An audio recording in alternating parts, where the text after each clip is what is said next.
You know, the history of Teyvat isn't some neat, tidy story. It's more like a shattered mosaic. So today, what we're going to do is try and piece together the biggest fragments we can find.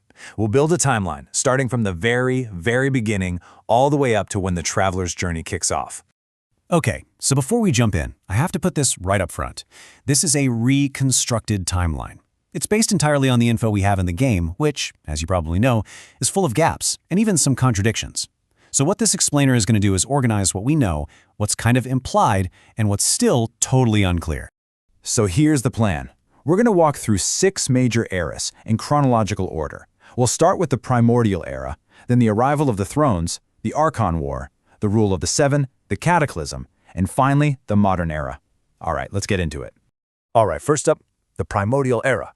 This is where it all begins in a world of dragons. So what do the sources actually say? Well, they tell us that way back, before humans, before anything we recognize, Teyvat was just this realm of raw, untamed elemental power. And who is in charge? The 7 dragon sovereigns. These weren't just powerful dragons. They were literally the living embodiments of the 7 elements. They held absolute authority.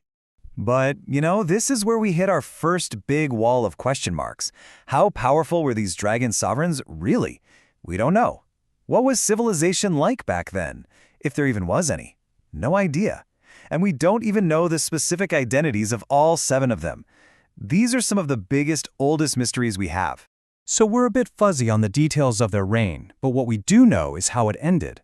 We have no clue what came before the dragons, but we know for a fact that their era came to a crashing halt with the arrival of the Primordial One from the heavens. And that event, well, it changes everything. Which brings us to our next chapter, the arrival of the thrones. This is an age of war and creation. So here's what the records tell us. This being, the Primordial One, sometimes called Phanes, just shows up, and its arrival kicks off a 40-year war against the 7 sovereigns. The Primordial One wasn't alone, though. It created 4 shining shades to help out.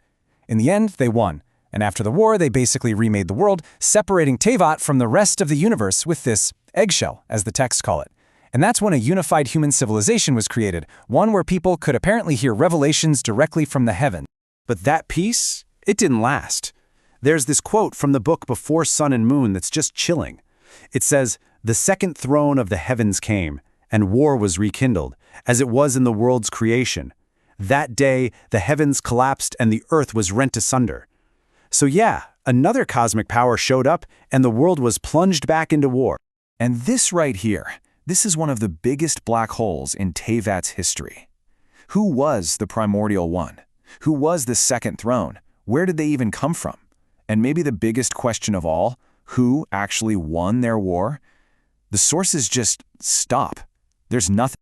So, if we put a pin in this era, it starts with the end of the Dragon Sovereign's rule and ends with whatever celestial authority was in charge getting completely shattered, and that of course creates a massive power vacuum, which is the perfect setup for the next chaotic period in Teyvat's history.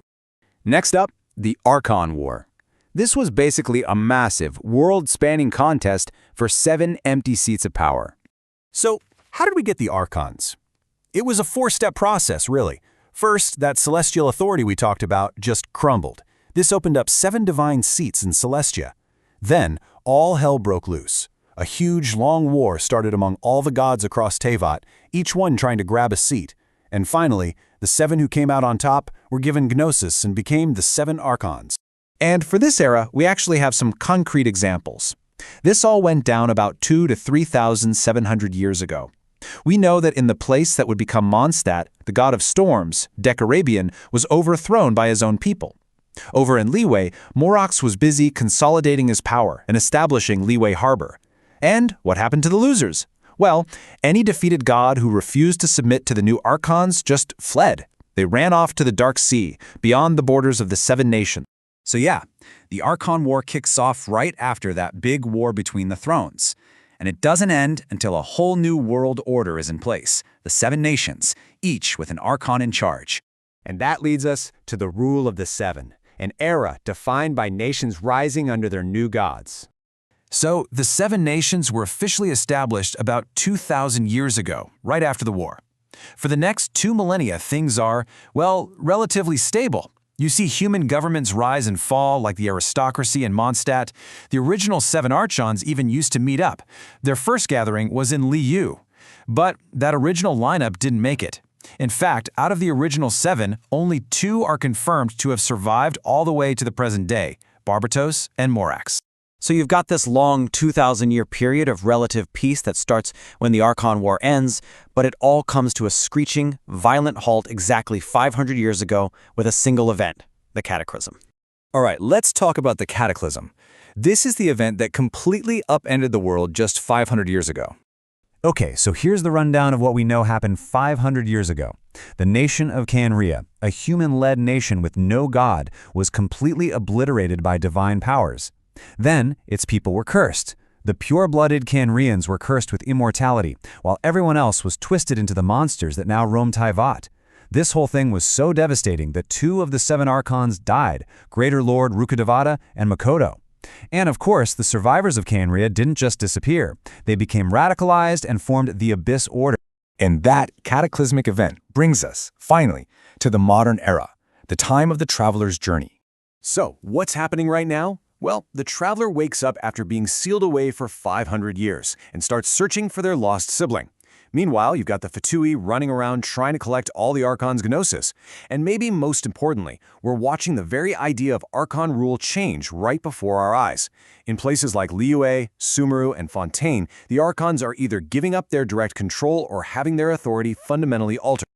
Okay, we're almost done, but there is one giant, world-altering concept we have to talk about. It's not part of any single era, but it affects all of them. It's the reason why Teyvat's history is so weird and unreliable. I'm talking about Irminsul. So what is Irminsul? The simplest way to think about it is like Teyvat's global consciousness, or a giant computer's hard drive. It's a massive tree that stores all of the world's memories and history. But here is the absolutely critical part. This history can be edited. Information in Irminsul can be changed or deleted. And when it is, the collective memory of everyone in Teyvat changes right along with it. Which means the history we've just laid out, it's not permanent. It can be changed. So in the end, Teyvat's timeline is really just a puzzle with a lot of missing pieces. Some of its history is preserved in actual records, but a lot of it is just implied, hinted at. And remember, future updates could always reorder or even reinterpret parts of this timeline we've just discussed. The past in Teyvat is never truly settled.